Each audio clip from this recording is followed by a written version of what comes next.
أعوذ بالله من الشيطان الرجيم بسم الله الرحمن الرحيم لقد جاءكم رسول من أنفسكم عزيز عليه ما عنتم حريص عليكم بالمؤمنين رؤوف رحيم فإن تولوا فقل حسبي الله لا إله إلا هو عليه توكلت وهو رب العرش العظيم ومن يتق الله يجعل له مخرجا ويرزقه من حيث لا يحتسب ومن يتوكل على الله فهو حسبه إن الله بالغ أمره قد جعل الله لكل شيء قدرا ولا حول ولا قوة إلا بالله العلي العظيم.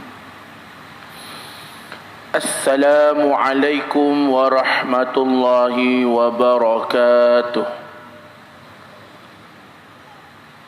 الحمد لله رب العالمين والصلاة والسلام على أشرف الأنبياء والمرسلين سيدنا ومولانا محمد وعلى آله وصحبه أجمعين.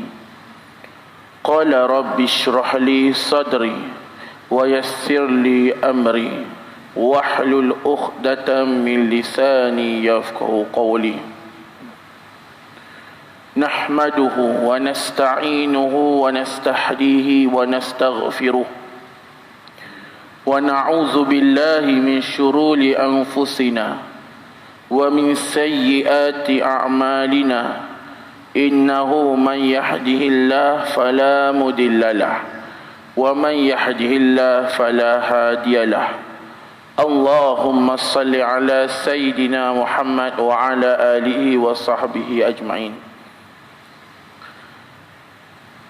Tuan-tuan muslimin muslimat yang dirahmati Allah Subhanahu wa taala, moga kekal kita dalam rahmat, maghfirah dan inayah Allah Subhanahu wa taala insya-Allah. Yang dimuliakan ashabul fadilah, tuan-tuan guru, para alim ulama yang mungkin berada bersama sama ada sidang muslimin yang berada dalam masjid Temasya Glen Mary dan sidang muslimin dan muslimat yang mendengarkan live kuliah ini, semoga dimuliakan oleh Allah Subhanahu wa taala dengan sebenar-benar kemuliaan. Yang dimuliakan Tuan Imam Bilal, ahli jawatan kuasa masjid, seluruh pegawai-pegawai agama yang ada bersama insya-Allah, yang dihormati ibu-ibu ayah yang berada bersama muslimin dan muslimat, moga-moga Allah Subhanahu wa taala memandang datang kita ke rumah Allah ini salah satu kebaikan yang membawa kita ke syurga Allah Subhanahu wa taala insya-Allah. Sebelum kita meneruskan pengajian berkitab kita pada malam ini, saya mengajak diri saya dan juga tuan-tuan muslim muslimat, marilah sama-sama kita berniat iktikaf dalam rumah Allah ini insya-Allah. Bismillahirrahmanirrahim. Nawaitul i'tikaf fi hadzal masjid lillahi ta'ala. Sahaja aku berniat i'tikaf dalam rumah Allah ini, masjid ini, kerana Allah Subhanahu wa taala. Kerana dengan berniat i'tikaf sahaja, sama ada kita duduk, tidur ke kita terlelap, tengah-tengah kuliah terlelap sekejap, cuma ada jangan terlentang sudah le, kan? Duduk kita macam mana pun, even tertidur, kita mendapat manfaat barakah daripada Allah Subhanahu wa taala. Apatah lagi sebagai orang awam, antara benda yang kita kejar di dalam kita beramal ibadah, yakni pahala kita. Kata Al-Imam Al-Ghazali rahimahullahu taala, terdapat 3 jenis manusia di dalam beramal ibadah kepada Allah Subhanahu wa taala. Yang pertama, makam juhala, mereka yang beramal ibadah dalam keadaan tiada ilmu. Orang ini ketika dia buat beramal ibadah adalah kerana ikut-ikutan tanpa ilmu, maka makam pahalanya adalah makam orang yang jahil.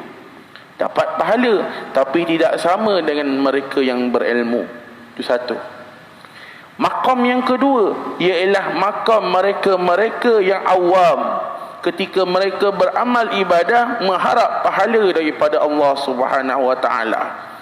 Orang macam ni tidak apa tuan-tuan, Beramal ibadah kerana pahalalah merupakan duit kita untuk kita masuk ke syurga Allah Subhanahu Wa Taala nanti. Baik, tetapi adalah lebih baik pada makam yang ketiga, iaitu orang yang beramal ibadah kepada Allah semata-mata nak redha Allah Subhanahu Wa Taala. Ini makam lebih baik. Inilah makam aulia-aulia Allah, inilah makam nabi-nabiullah. Tapi mungkin kita tidak tergolongkan lagi. Pun begitu, kita pada makam yang kedua sudah cukup. Sebagai orang awam beramal ibadah kerana pahala. Kerana pahalalah yang menjadi penentu kita, tiket untuk kita masuk ke syurga Allah Subhanahu Wa Taala.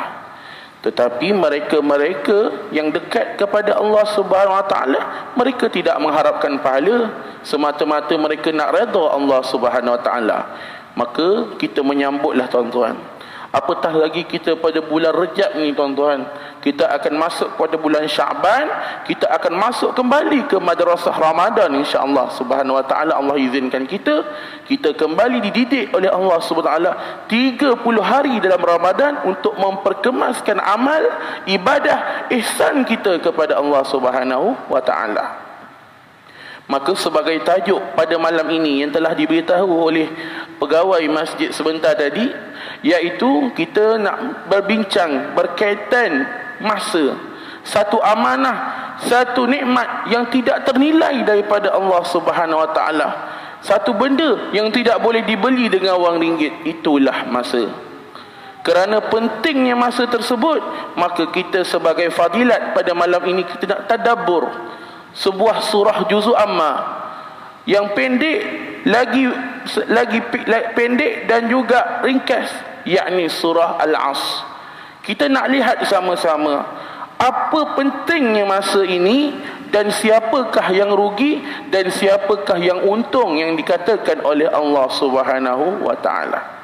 Maka sebagai mukaddimah pada malam ini, saya memetik sebuah hadis yang diriwayatkan daripada Amru bin Maimun bin Mahran. Qala Rasulullah sallallahu alaihi wasallam li rajulin wa huwa ya'idhu igtanim khamsan qabla khamsin. Sebuah hadis yang masyhur yang kita dah biasa dengar. Cuma malam ni kita nak baca matan dia. Kita nak dengar hadis ni dari sudut matannya, sebab hadis ini juga dah famous dah tuan-tuan.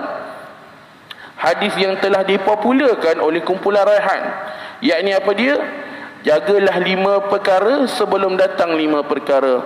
Saya tak ingat yang awal-awal tu, saya ingat yang tengah-tengah. Chorus saya ingat. Muda sebelum tua, kaya sebelum miskin, sihat sebelum sakit, hidup sebelum mati. Dah sambung. Aku tak ingat dah yang tu. Pandai dah sambung. Jadi makna kata, lagu yang dipopularkan ini, tetapi dia dipetik daripada sebuah hadis yang barakah. Igtanim khamsan qabla khamsin. Apa kata Rasulullah? Jagalah 5 perkara sebelum datangnya 5 perkara. Makna kata benda ini benda yang berlaku dalam kehidupan kita. Apa kata Rasulullah? Syababaka qabla hiramik. Muda kamu sebelum datang tua kamu. Wasihataka qabla siqamik. Masa sihat kamu sebelum datang masa sakit kamu. Waghinaka qabla faqarik. Iaitu kaya kamu sebelum datang waktu fakirnya kamu. Wafiraghaka qabla syughulik.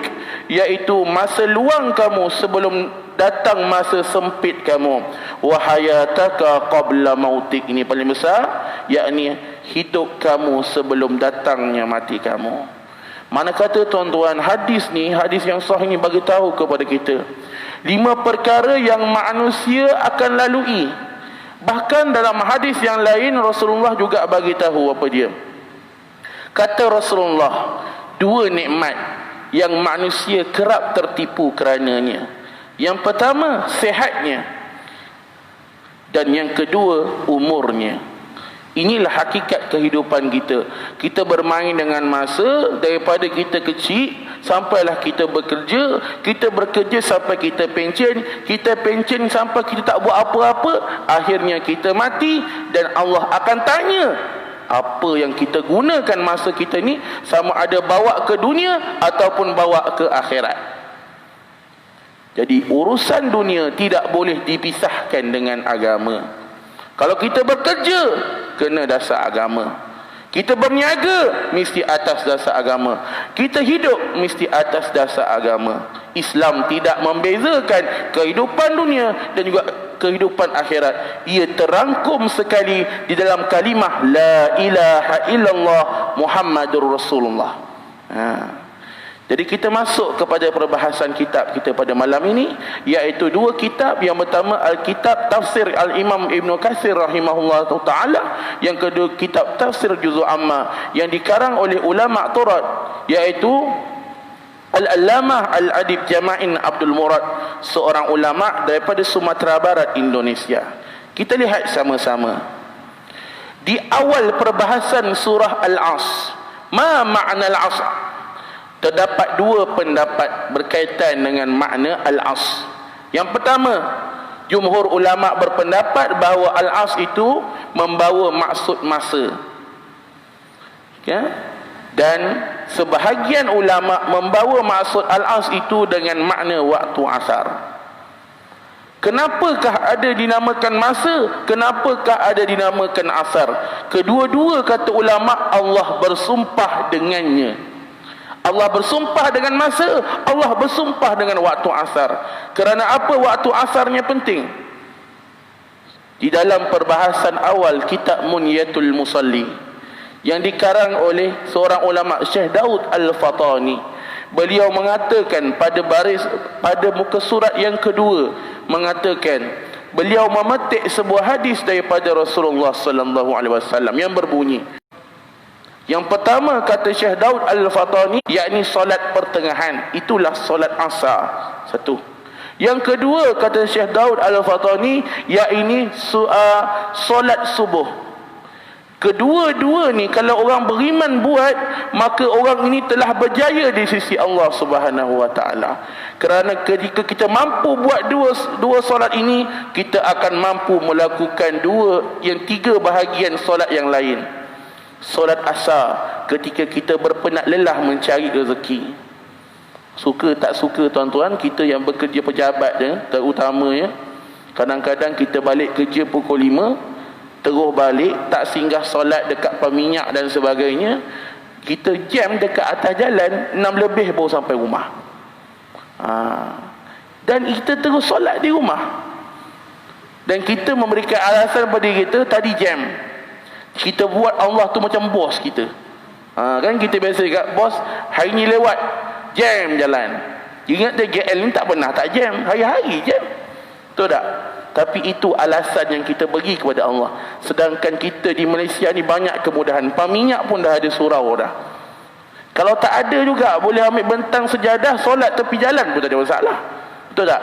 Tapi kita melewat-lewatkan solat. Sedangkan Allah dah pernah bagi tahu berkaitan dengan orang yang melewatkan solat. Apa kata Allah Subhanahu wa taala? Wailul lil musallin, fawailul lil musallin. Neraka wil untuk orang yang solat, ataupun kecelakaan bagi orang yang solat. Alladzina hum an salatihim sahun, yang lalai dalam solatnya. Kata ulama, yang dimaksudkan lalai situ sebagaimana kalam hadis Rasulullah, humul ladzina yuakhiruna as-salah an waqtiha. Seseorang yang melewat-lewatkan waktu solat, hinggakan Rasulullah mengatakan dalam hadis, seolah-olah mereka yang melewatkan solat itu di hujung-hujung waktu mematuk-matuk seperti ayam. Makna kata solat dalam keadaan cepat hingga tidak ada khusyuk. Jangan buat main tuan-tuan. Solat asar, penanda aras keimanan kepada Allah. Yang kedua, solat subuh. Semua orang tahu, orang Islam kalau mampu solat subuh berjemaah, semua orang Islam solat subuh sebagaimana berlakunya solat Jumaat, kemenangan Islam akan berlaku. Jelas. Tetapi hari ini kita masih empuk, dibuai tilam yang empuk, dibalik bantal yang sedap, selimut atas kepala ada aircon. Hari ini rata-rata rumah ada aircon, kan, sedap, angkat kayu selimut. Sedangkan Rasulullah sangat mementingkan solat subuh. Pernah satu ketika Sewaktu subuh, Rasulullah terlewat datang ke masjid. Para sahabat tunggu Rasulullah. Tunggu Rasulullah. Akhirnya Rasulullah sampai. Para sahabat berfikir Rasulullah dah lewat, Rasulullah akan terus naik sebagai imam. Rasulullah tak terus naik. Rasulullah buat solat sunat 2 rakaat dahulu. Bila Rasulullah dah buat solat sunat 2 rakaat, baru Rasulullah naik sebagai imam untuk subuh. Persoalannya tuan-tuan, kenapa Rasulullah buat solat sunat? Kenapa tak terus solat fardu? Agak-agak boleh jawab tak? Saya bercakap dengan orang ni, bukan dengan tiang. Agak-agak tahu tak? Kerana tuan-tuan, di dalam hadis yang lain, Rasulullah bagi tahu kemuliaan bagi mereka yang melakukan solat sunat qabliyah subuh. Mafhum daripada kalam hadis Rasulullah sallallahu alaihi wasallam, barang siapa yang melakukan solat sunnah qabliyah subuh seumpama ia mendapat dunia dan seisinya. Besar kaifiat solat sunat qabliyah subuh, tapi kita banyak terlepas solat sunat qabliyah subuh. Subuh pun kadang-kadang macam kita sampai dinosaur, apatah lagi solat sunat qabliyah. Jangan tuan-tuan, usaha. Kata ulama, kalau tak mampu buat semua, jangan tinggal semua. Paling kurang janganlah sampai sebulan tak ada jemaah dekat surau masjid. Paling kurang sekali. Kalau dah biasa sekali, buat 2 minggu, 2 kali seminggu. Cuba untuk tambah baik diri kita. Allah Subhanahu wa taala mengutuskan mujaddid, pembaharu dalam agama setiap 100 tahun. Allah sendiri pun membuat pembaharuan. Maka kita perlu ada tajdid dalam diri kita, pembaharuan. Janganlah kita nilai solat kita, hari ni aku semayang sama macam 30 tahun dulu aku semayang. Hari ni aku zikir sama macam aku zaman kecil-kecil dulu zikir. Upgrade tuan-tuan. Kalau kita pakai handset, kita nak upgrade. Bukan nak tunjuk pakai iPhone saja bagi tahu. Kan? Nak bagi tahu dekat kita, ni kita punya gadget pun kita upgrade. Kenapa solat kita tak upgrade? Kita risau tuan-tuan, kerana masa yang ada pada kita ni tak lama. Dan tajuk kita pada malam ni pun nak cerita tentang masa. Tuan-tuan sedar tak tuan-tuan, hari ni kita berhadapan dengan ujian dan musibah. Wabak penyakit COVID-19 ni, satu benda yang jarang berlaku dalam perubatan, di mana manusia tidak mampu mencari vaksin untuk penyakit tersebut sampai hari ini. Bahkan satu benda yang kita sangat sedih, terpaksa masjid ditutup untuk tidak bagi wabak itu menular. Hari ini kita berada di sini tuan-tuan. Kita yang biasa duduk di tikar masjid, kita yang biasa sujud, kita yang biasa mendengar azan daripada Bilal, kita yang biasa berimamkan seorang imam di masjid, tiba satu hari Allah tengokkan diri kita, kita hanya mampu tengok pintu masjid, kita tak mampu masuk. Tuan-tuan, ini satu ujian yang besar kepada orang Islam. Apabila dia hilang syiar mereka sendiri, maka ujian yang datang kepada kita ni satu penyakit. Ya betul, itu bab penyakit, itu memang penyakit. Tetapi natijah bagi orang beriman, kita kena ingat, kita tidak memakmurkan masjid dengan sebenar-benarnya, maka Allah mula menarik nikmat masjid daripada diri kita. Kita mungkin tak nampak, okey ini penyakit. Ya betul penyakit. Tetapi apabila masjid ditutup untuk kita masuk, tanda rumah Allah tidak kita mampu masuk lagi. Ini satu ujian yang besar kepada kita tuan-tuan. Kita khususnya di negeri-negeri di tanah Melayu Malaysia ni, kita masih bersyukur. Yakni ulama-ulama kita, mufti-mufti lagi masih berpegang kepada pendapat masjid boleh dibuka. Masih boleh dibuka walaupun ada negeri yang menutup. Tak apa, tapi kita bersyukur kita masih mampu duduk solat dalam masjid, berbanding orang lain di negeri lain yang tak boleh dah solat berjemaah. Imam Mekah ketika Bilal di Mekah ketika mengalunkan azan, viral, semua orang dengar kan, macam mana Bilal terpaksa menukar kalam hayya ala solat itu solat di rumah. Ketika mengalunkan azan, Bilal menitikkan air mata. Bilal sana membawa azan untuk orang datang ke Masjidil Haram tapi dah tak mampu. Tuan-tuan, ini satu ujian besar kepada kita. Kita kena banyak lagi untuk kita makmurkan rumah Allah Subhanahu wa taala. Kata pengarang, qala al-musannifu rahimahullahu taala wa nafa'ana bi ulumihi bid-darain amin ya rabbal alamin. Surah Al-As ini merupakan surah yang pendek. Surah ini surah yang sangat pendek tetapi padat. Berkaitan dengan surah Al-As, dia terkait dengan satu perkara yang berlaku di zaman Rasulullah. Satu hari Rasulullah mengutuskan seorang sahabat bernama Amr bin Al-As. Amr bin Al-As ni tuan-tuan, pernah satu hari dia diutus kepada seorang tokoh pendusta di zaman Rasulullah, yakni Musailamah Al-Kadzab. Musailamah Al-Kadzab terkenal dengan peristiwa pendustaannya kepada agama. Satu hari Musailamah Al-Kadzab bertanya kepada Amr bin Al-As, "Wahai tuan, apakah ayat yang turun kepada Nabi Muhammad baru-baru ini?" Maka kata sahabat ini, sesungguhnya telah turun kepada Muhammad baru-baru ini surah Al-As, yakni wal asri innal insana lafi khusr illa alladhina amanu wa amilus solihat wa tawasaw bil haqq wa tawasaw bis sabr. Apa kata Musailamah Al-Kadzab? Dia terbenung sekejap. Kata Musailamah Al-Kadzab kepada sahabat, sesungguhnya baru-baru ni juga aku terima surah macam Nabi Muhammad terima. Oh, dahsyat. Mengaku menerima wahyu sebagaimana Nabi Muhammad. Okay, tak apa, jangan judge dulu, kita dengar apa yang turun pada dia. Apa katanya? Ya wabrun. Wabrun ni binatang tuan-tuan, dia berdarah panas, dia duduk di kawasan batu-batu di Afrika. Dia macam kata apa? Apa ni? Cerpelai, tahu tak cerpelai? Ni bahasa Melayu betul ni, cerpelai ni. Bahasa Inggeris aku tak tahulah apa dia cerpelai ni. Tapi cerpelai ni spesies dia macam apa nak sebut pun tak reti. Tapi bahasa Inggeris dia ada. Siapa tahu bahasa Inggeris tahulah. Nama dia Rab Hairak. Bahasa Inggeris. Bahasa Melayu saya tak jumpa. Bahasa Inggeris saya jumpa. Ya. Dia spesies binatang bertelinga, muka dia macam kucing, badannya macam memerang. Tapi duduk di kawasan batu-batu. Jadi Musailamah Al-Kadzab ni dia bersumpah atas nama binatang. Dia kata ya wabrun. Katanya sesungguhnya katanya ya wabrun. Sungguh kamu ada hanyalah dua telinga dan dada, dan jenismu gemar membuat lubang galian. Ui, pelik dengar orang tu buat wahyu macam ni. Cerita pasal binatang, tak ada manfaat langsung. Tapi apa yang nak bagi tahu dalam hadis ni tuan? Nak bagi tahu kepada kita apa dia?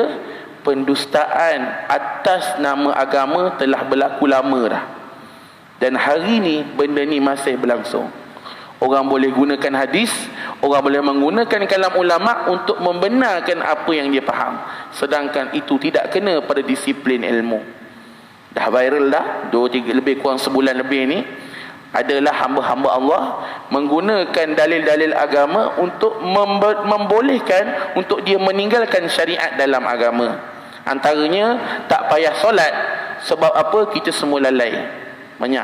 Banyak dalil-dalil macam ni. Tetapi yang banyak tertipu siapa dia? Orang yang jahil. Orang jahil ni bukan kira orang bawahan tuan-tuan. Orang jahil ni kira orang berilmu pun boleh kata orang jahil. Profesor, orang kaya yang ada kedudukan, ramai ikut ni ajaran-ajaran sesat ni. Sebab apa? Mencari shortcut dalam agama. Kita ingat kalam ulama apa dia? Agama ini mudah, tapi jangan dipermudahkan. Itu asasnya kita kena faham. Jadi itu kisah yang dibawakan oleh pengarang dalam berkaitan dengan masa ini tuan. Masa ini satu benda yang sangat penting lah. Kerana pentingnya masa ini tuan-tuan, ada satu amalan sunnah yang digalakkan kita buat. Cuma saya sebelum nak bagi tahu, saya nak bertanya dulu. Membaca tasbih kafarah dan juga surah Al-As, sunnah atau tidak? Nak dengar ni, saya cakap ke orang ni. Paling kurang kau tak sebut, angguklah. Ke giling-giling sikit, kan? Membaca tasbih kafarah, bukan kifarah Kerana orang sebut salah. Bukan tasbih kifarah. Kifarah ni timbal balik dosa, bukan. Tasbih kafarah. Tasbih kafarah ni sunnah Nabi Muhammad ke tidak? Jenuh ramai tak jawab ni. Maka ustaz tanya, ustaz jawab balik lah. Tasbih kafarah ni berkaitan dengan sebuah hadis. Kita bacakan daripada Abdullah bin Harf bin Abu Madinah. Ia berkata, apabila dua orang daripada sahabat Rasulullah bertemu, maka sebelum mereka berpisah, salah satu di antara keduanya membacakan surah Al-As hingga sampai akhir ayat untuk yang lain. Kemudian salah satu di antara keduanya memberi salam kepada yang lain. Nak bagi tahu kita apa di sini tuan-tuan, secara ringkasnya membaca tasbih kafarah merupakan sunnah Rasulullah, dan membacakan surah Al-As merupakan sunnah para sahabat. Rasulullah tidak membaca surah Al-As setiap kali pertemuan, tapi Rasulullah membaca tasbih kafarah. Maka kita yang mengikut kepada pendekat tauhid ahli sunnah wal jamaah ini, Asy'ariyah al-Maturidiyah, maka kita mengambil sunnah daripada Rasulullah, kita ambil sunnah daripada sahabat, kita mengambil sunnah daripada wali-waliullah alim ulama, dan kita terima. Itu kita raikan kedua-duanya. Pun begitu, tasbih kafarah sunnah Rasulullah, Al-As sunnah para sahabat. Kita buat dua-dua, kita dapat manfaat. Dia bukan satu budaya. Sebab saya pernah ditegur oleh satu orang yang jahil. Dia kata, ustaz, saya ni rasa tak puas hati. Kenapa tiap kali orang jumpa baca tasbih kafarah? Wajib ke benda ni? Dia kata. Oh, sudah. Dia kata. Jadi saya ambil peluang ni nak bagi tahu tuan-tuan, kalau mungkin ada sahabat-sahabat macam tu, bagi tahu kat dia, ini tak wajib, cuma sunnah yang digalakkan buat. Sebab Rasulullah pernah bagi tahu dalam satu hadis, barang siapa yang mengakhiri pertemuannya dan tidak membaca tasbih kafarah, seumpama mereka berada di sekeliling binatang ataupun bangkai yang berbau busuk. Mana kata molek kalau kita akhiri pertemuan dengan membaca tasbih kafarah, tapi tak jatuh hukum wajib, tetapi jatuh hukum sunat. Gitu. Al-asrun, satu makna yang sangat besar, di mana semua manusia mendapat bahagian daripadanya. Bila kita cerita bab masa tuan-tuan, dia tak lari dengan bab dunia. Masa dunia, ini kehidupan kita. Baik siapa pun dia, CEO ke dia, cikgu pun dia, tukang sapu ke dia, ini hakikat kita. Sebab kalau dalam kita bekerja, kita nilai diri kita pada pascat juga, ataupun tamprin. Kalau murah mahal sikit tamprin, kalau yang murah-murah sikit tu pakai pascat. Ini kehidupan kita. Hingga kan dalam kehidupan bermasyarakat, dalam bekerja, kita ada apa dia? Kita ada kursus time management yang semua staff kita lalui. Kerana untuk kita nilai KPI kita depan bos kita. Itu benda berlaku. Bahkan masa ini sangat penting. Sangat penting hingga kan Al-Imam Asy-Syafi'i rahimahullahu ta'ala katanya, "Lau lam yanzilu minal Qur'an siwaha lakafatin nas." Kata Al-Imam Asy-Syafi'i rahimahullahu ta'ala, kalau sekiranya dalam Al-Quran Allah turunkan satu surah sahaja, iaitu surah Al-As, sudah cukup untuk jadi pelajaran kepada orang Islam. Tetapi hari ini orang Islam pun sekadar baca, tapi tak faham makna sebenar surah Al-As. Kita tengok sama-sama apa yang dimaksudkan dengan surah Al-As itu. Kata musannif pengarang kitab ini, Allah memulai surah ini dengan sumpah, iaitu Al-As, membayangkan bahawa amat penting apa yang akan diterangkan pada ayat seterusnya. Allah bersumpah dengan zaman dan masa, supaya manusia jangan mencela dan jangan mengumpat zaman dan masa. Masa tuan-tuan, kita kena tenung. Kata guru saya, Buya Hamka, Buya Yahya, beliau mengatakan bahawa kita perlu ambil satu masa dalam satu hari sebelum tidur, muhasabah diri kita. Ya Allah, selama daripada aku hidup sampai mula hidup sampai sekarang, ya Allah, kalau aku ada dosa kepadamu, ya Allah, ampunkan ya Allah. Kata guru saya, bayangkan segala dosa-dosa ini buat, biarlah air mata ni menitik. Sebab dalam satu hadis yang lain juga Rasulullah pernah bagi tahu, mata yang menitikkan air mata kerana takut kepada Allah, mata itu akan diharamkan dari masuk api neraka Allah Subhanahu wa taala. Kita kena muhasabah tuan-tuan. Sedang penonton semua, kita kena muhasabah diri kita. Kita berada di sini sihat, alhamdulillah, Allah bagi rezeki. Tapi betapa banyak dosa kita yang kita belum beristighfar kepada Allah. Betapa banyak solat kita yang kita tinggal dan kita belum qada. Sedangkan jumhur ulama ahli sunnah wal jamaah mengatakan wajib qada solat yang kita tinggalkan. Katanya dia kias daripada hutang. Hutang dengan manusia pun kena bayar, apatah lagi hutang dengan Allah Subhanahu wa taala. Kita tak nak nanti esok-esok Allah cabut nyawa kita, dalam perasaan kita terkejut, aku dah mati, hutang aku belum bayar, solat aku belum qada. Jangan. Kita tak nak benda itu berlaku kepada kita.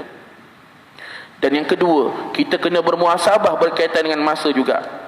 Hari ni kita boleh duduk dekat surau masjid. Allah ringankan hati kita datang masjid. Sedangkan ada sahabat kita lagi yang dekat luar sana, mungkin sekarang tengah clubbing, tengah buat benda-benda yang tak bermanfaat. Saya ada kisah tuan-tuan. Kisah seorang lelaki. Dia bawa motor besar 750cc. Tuan ada. Besar motor tu. Saya pernah tanya dia, bila dia buat motor besar, saya tanyalah, orang buat motor besar ni tujuan dia satu je, top speed tuan-tuan. Macam orang pakai kereta sport kan, sport car, apa lagi, semua cerita tentang kelajuan. Saya tanya dia, bang, top speed berapa? Dia sedap. Orang buat motor besar dia tanya top speed, boleh di member. Maksud dia geng. Tanya dia top speed, dia cerita shock, cerita top speed, dia kata 180. Ui, dah laju tuan-tuan. Kereta pun kita buat 120 paling laju, dia buat 180. Dia kata top speed lah tu. Ui, takut saya. Dia kata yang biasa buat apa? 120. 120 tu bawa kereta, lajunya dia bawa kan. Maka sama borak-borak pasal motor tu, tiba-tiba pun termasuk satu topik berkaitan dengan ride. Dia kata, aku ni dulu, dia katalah bahasa dia kata, aku ni dulu selalu mabuk. Aku ada 2 isteri, dia kata 2 shift. Ada bini pertama, bini kedua, dia kata.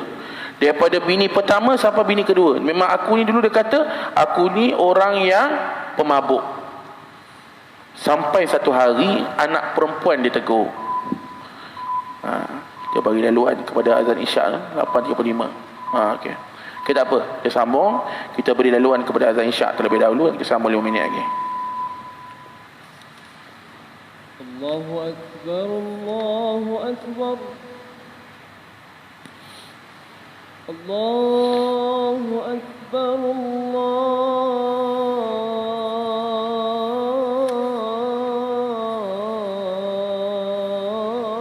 Allahu Akbar. Asyhadu an la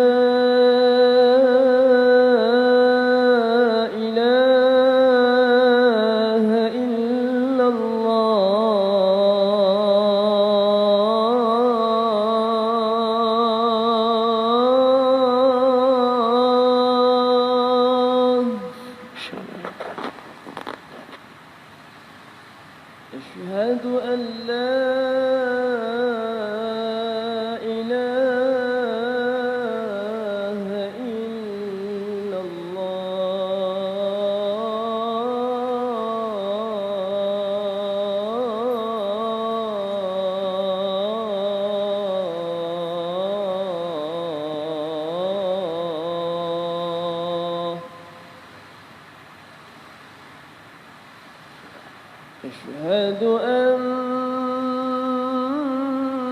محمد رسول الله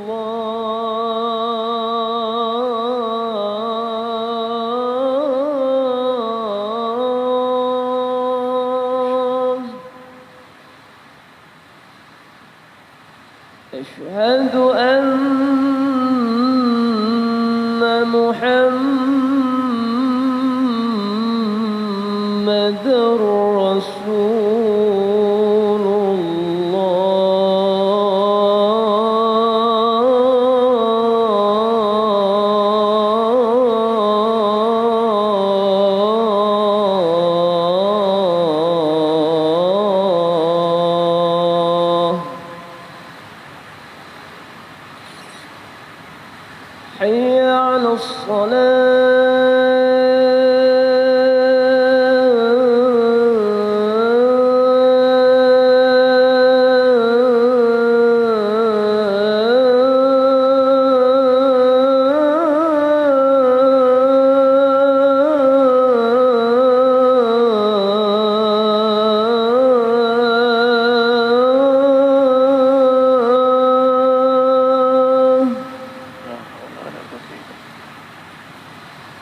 حي على الصلاة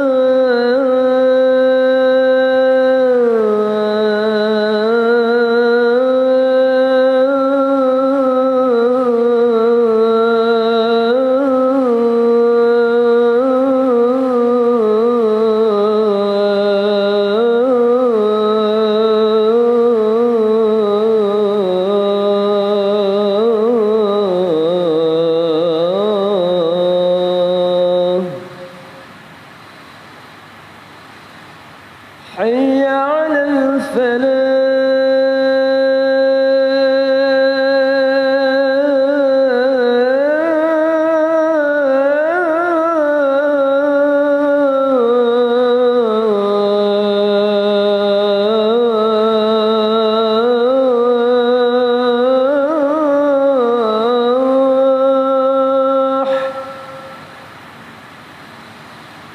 حي على الفلاح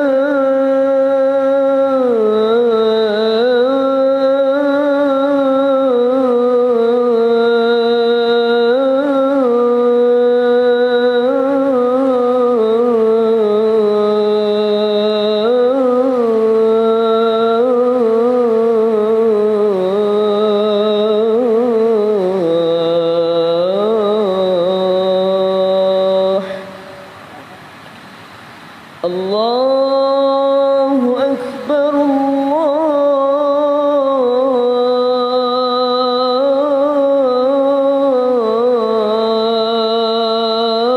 الله أكبر لا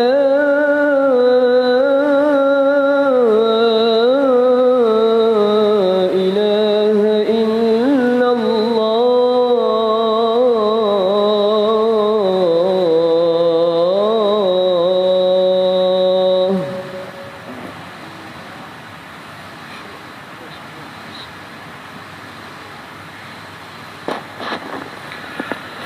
Alhamdulillah, amin. Tuan-tuan, kita sambung sikit lagi. Ini kurang 5 minit lagi, insyaAllah. Kita ambil sikit manfaat daripada kisah tadi. Kisah seorang lelaki tadi yang bawa motor besar tadi tu. Saya ambil pertengahan antara perbincangan borak dengan dia tu. Akhirnya dia bagi tahu dua perkara yang sangat penting. Antara kalam dia, sebab dia masuk bab poligami, jadi kena habis kan, tergantung pula kan. Dia pesan kepada saya, dia tengok saya pun dia tahu saya bujang. Dia kata kat saya, ni bahasa dia saya tak ubah. Dia kata, aku nak bagi satu teguran kepada kau. Kau jangan ikut aku, jangan kahwin dua, dia kata. Oh, sudah, kata. Tiba-tiba larang orang kahwin dua, dia kata. Ibu-ibu dengar ayat ni. Ayat ni mahal daripada seorang suami yang telah berkahwin dua. Katanya, isteri bukan beban, tapi isteri adalah tanggungjawab. Berat tu, lain tu. Isteri bukan beban, tapi isteri adalah tanggungjawab. Dia tak menyesal dia kahwin ramai, 2 orang lah, lebih 1 kira ramai tu. Dia tak menyesal. Tapi dia kata kalau dia beri pilihan, dia kata lebih baik kalau kau tak mampu, dia tak. Tapi dia tu pun ada on the way lagi nombor 1, lagi 1, nombor 3. Allah alam tu lah. Tu terpulang pada dia lah, ikut kadar kemampuan dia. Tapi pun begitu, dalam keadaan dia macam tu tuan-tuan, yang zaman muda dia cerita sendiri, daripada zaman muda dah beri isteri nombor 1, isteri nombor 2, dia memang pemabuk. Tapi isterinya sabar, selalu bagi nasihat kepada dia. Tapi Allah tak buka hati dia nak berubah. Allah buka hati dia berubah daripada kata-kata seorang anak. Anak dara dia, anak perempuan, dia tanya kepada dia, ayah sampai bila ayah nak mabuk macam ni? Ayah tak kesian ke dekat saya kalau saya dapat suami nanti macam ayah? Dia kata bila dia dengar anak perempuan dia kata macam tu, tersentak dia, seolah-olah setamparan kepada dia. Bermula di ketika itu dia berubah. Dia tinggalkan arak dan alkohol, dan dia cuba solat balik, jaga hubungan balik dengan Allah Subhanahu wa ta'ala. Masa bincang dengan dia tu, ada sedikit menitik air mata dia. Dia kata, kalaulah aku boleh patah balik zaman muda aku tak nak terjebak dengan benda ni. Dia kata, susah nak tinggalkan. Kita tak pernah minum, tak tahulah kan. Tetapi ingat, ketagihan Nafsu, sifat dia, selagi mana dipuaskan, dia akan lebih menjelir. Dia macam anjing. Nafsu ni seperti anjing. Semakin diberi, semakin ia menjelir. Dan semakin diberi, semakin ia menjelir. Dia tidak akan pernah puas. Itu nafsu. Setiap tahun dia minum alkohol, tidak berhenti. Tetapi kerana teguran seorang anak, dia berubah. Jadi, anak ni besar manfaatnya dalam keluarga. Semoga kita dapat pengajaran sikitlah daripada kisah tersebut, insya-Allah. Mana kata masa ni benda yang tidak boleh patah balik kepada diri kita.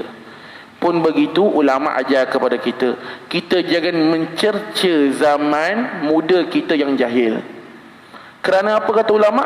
Kalau taklah kerana kejahilan kita dahulu, mustahil kita boleh berada pada hari ini.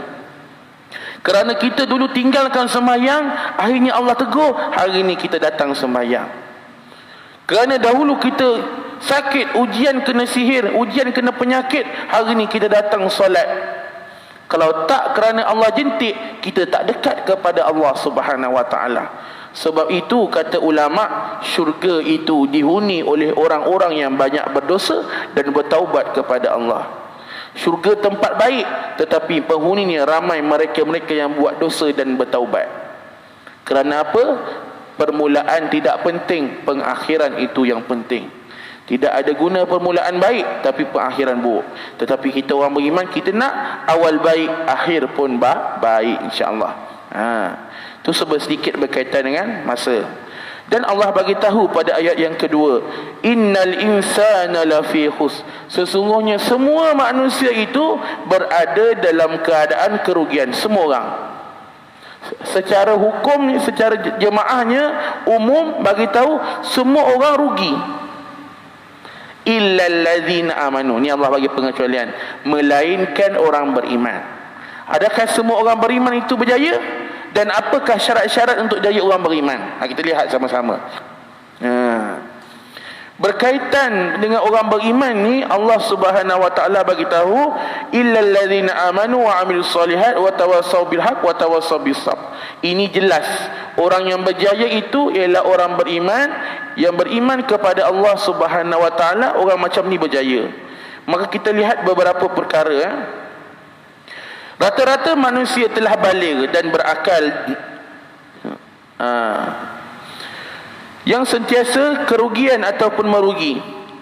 Selain mereka yang diterangkan pada ayat kerugian itu lahir dan batin mereka. Makna kata di sini tuan-tuan, orang beriman dikira dia berjaya seandainya dia iman secara i'tiqad qada dan qadar milik Allah Subhanahu wa taala. Apa di situ? Maksudnya segala apa yang Allah rancang pada diri dia, dia terima dengan bulat-bulat, dia terima dengan redha. Ataupun benda yang datang dalam bentuk ujian musibah, mereka bersabar. Dan ada pun datang benda rahmat dan nikmat dari diri mereka, mereka bersyukur dengan rahmat Allah Subhanahu wa taala. Mereka mengembalikan semua yang datang mereka adalah milik Allah Subhanahu wa taala. Khususnya wabak penyakit yang kita berhadapan hari ini, wabak COVID-19 ni ataupun coronavirus ini datang daripada Allah Subhanahu wa taala. Dan kata Allah Subhanahu wa taala, likulli da'in dawa. Setiap penyakit itu ada penawarnya. COVID-19 ada penawar, tapi kita masih rugi. Sebab apa? Kita masih belum jumpa penawar bagi penyakit ini. Dan ramai pun orang yang telah mati kerana wabak penyakit ini. Ini datang daripada Allah. Kita kena banyak berdoa kepada Allah supaya Allah tarik kembali wabak penyakit ini. Dan ujian wabak penyakit ini tak lain tak bukan untuk Allah tegur kita bahawa kita orang Islam masih jauh daripada masjid. Antara hikmah yang kita boleh ambil. Dan yang kedua, apabila datang benda nikmat kepada diri kita, kita terima dengan redha.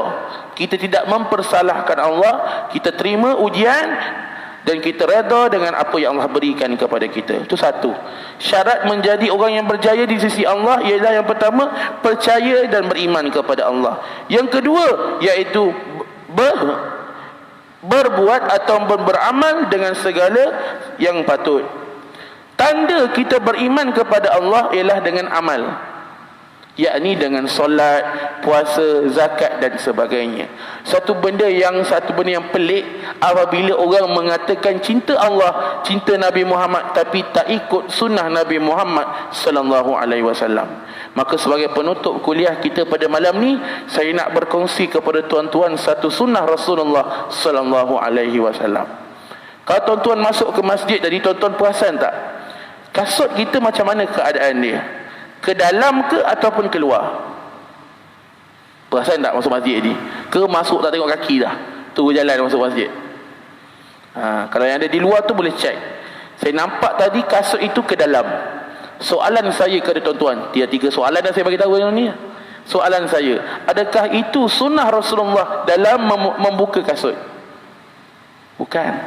Itu bukan sunnah Rasulullah. Sunnah Rasulullah macam mana tuan-tuan? Dia masuk ke rumah, pusingkan badan, buka selipar sebelah kiri, buka selipar sebelah kanan dan halakan keluar. Itu sunnah Rasulullah. Apabila nak pakai dan nampak selipar, sarung kaki kanan, sarung kaki kiri, berjalan menggunakan kaki kanan. Itu kaedah sunnah Rasulullah sallallahu alaihi wasallam.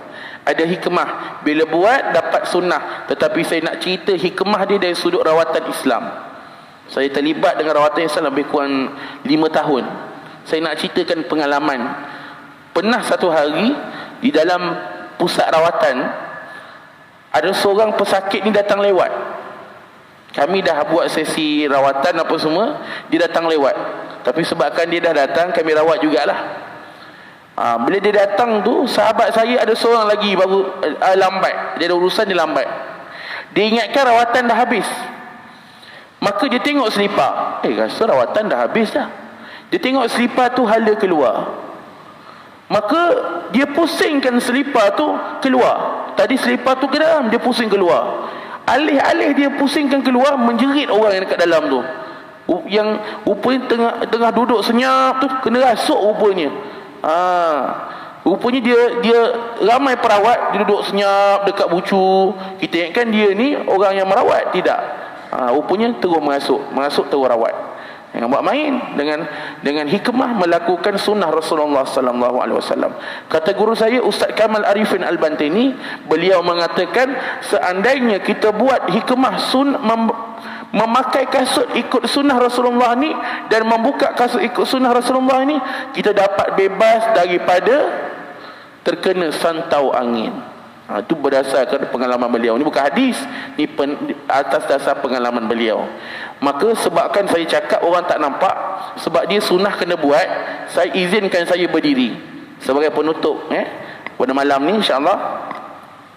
Okey. Benda ni saya minta maaf, memang kena tunjuk.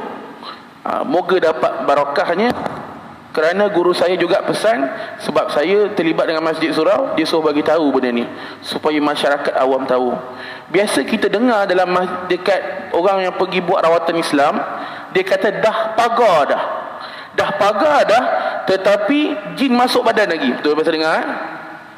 Hingga kan ada orang yang mengambil kesempatan buat pagar jin sampai 3,000. Astagfirullahalazim. Elok cakap macam ni, tak payah buat pagar jin, buat pagar rumah terus.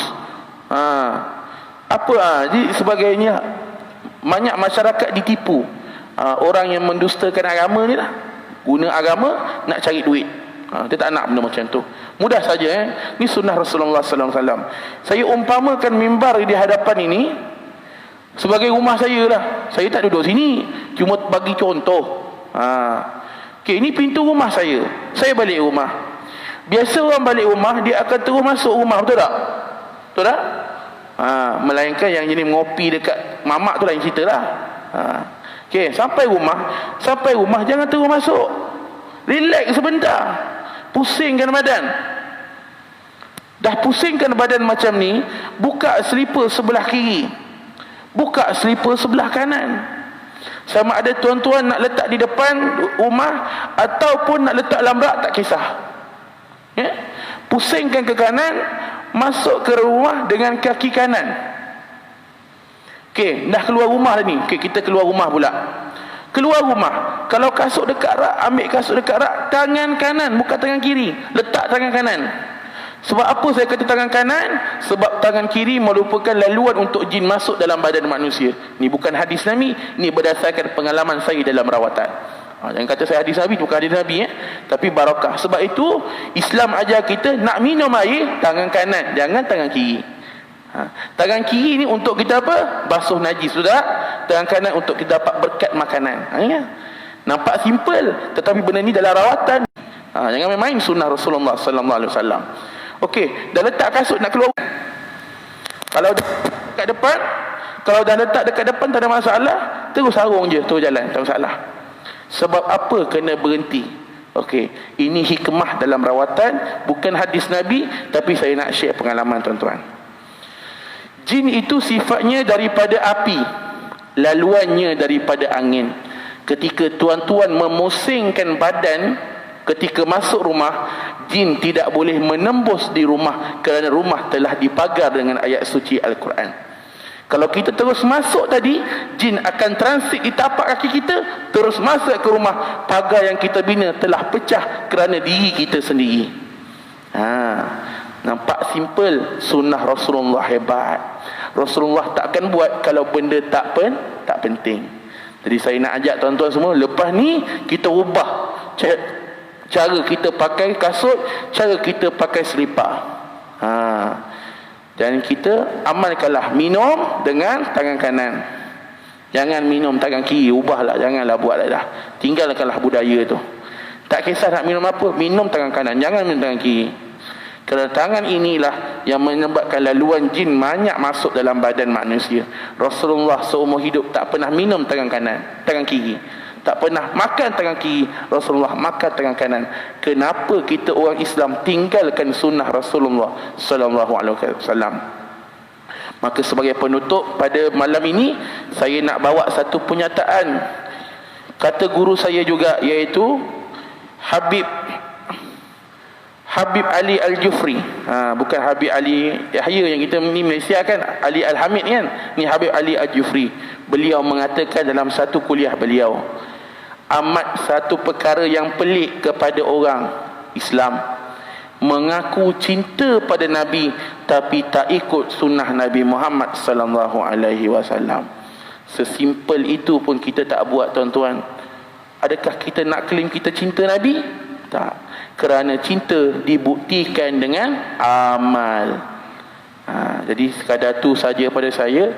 InsyaAllah dalam masa yang akan datang kita tengok lagi, semoga datang manfaat kepada kita. Semoga Allah jadikan pertemuan kita barakah insya-Allah. Dan jangan lupa sharekan. Kalau ada ambil video tadi tu, sharekan dalam grup WhatsApp dan sebagainya.